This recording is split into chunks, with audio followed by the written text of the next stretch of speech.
Dust plumed into the air. The bulldozers had arrived. Mallika held Valli's hand tight, their eyes fixed on the metallic beasts. Gachibowli Forest Reserve, their home, their sanctuary, was under siege. "They won't listen, Amama," Valli whispered, her voice trembling. Her grandmother, her face etched with years of wisdom gathered under the forest canopy, squeezed her hand. "They will hear," she said, her voice unwavering. "The forest will speak." For generations their family had been the guardians of this land. They knew every path, every tree. These were not just trees, but ancestors, their roots intertwined with the spirits of their forefathers.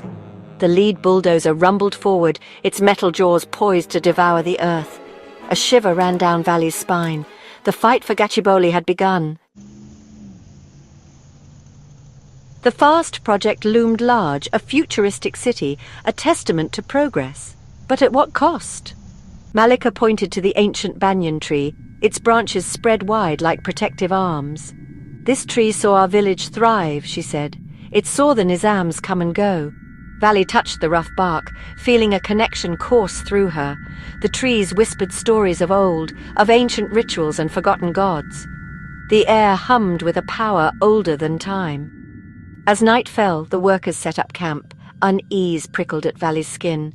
The forest felt different, alive, watchful. Strange sounds echoed through the darkness, unsettling the workers. Mallika just nodded, a knowing look in her eyes.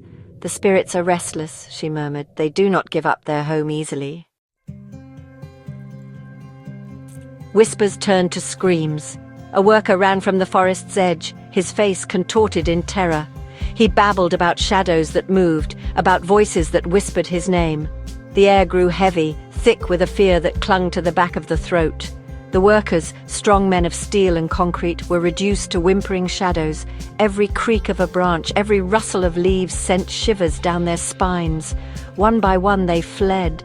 The promise of money meant nothing in the face of the unseen terror that gripped the night. The FARST project, once a symbol of progress, stood abandoned, a monument to arrogance.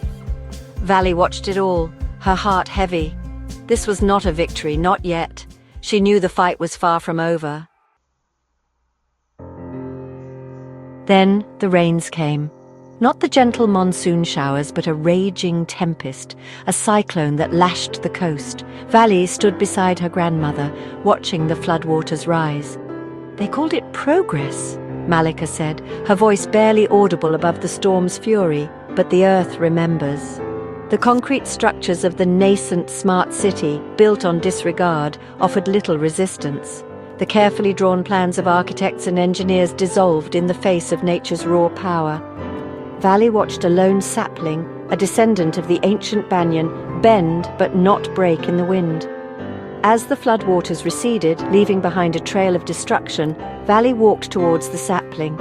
She knelt and scooped a handful of mud, placing it gently around the base of the young tree.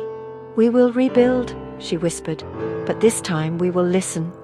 The forest, wounded but alive, had spoken, and Valli, the last guardian of Gachibowli, had heard. The flood was not the end, it was a new beginning,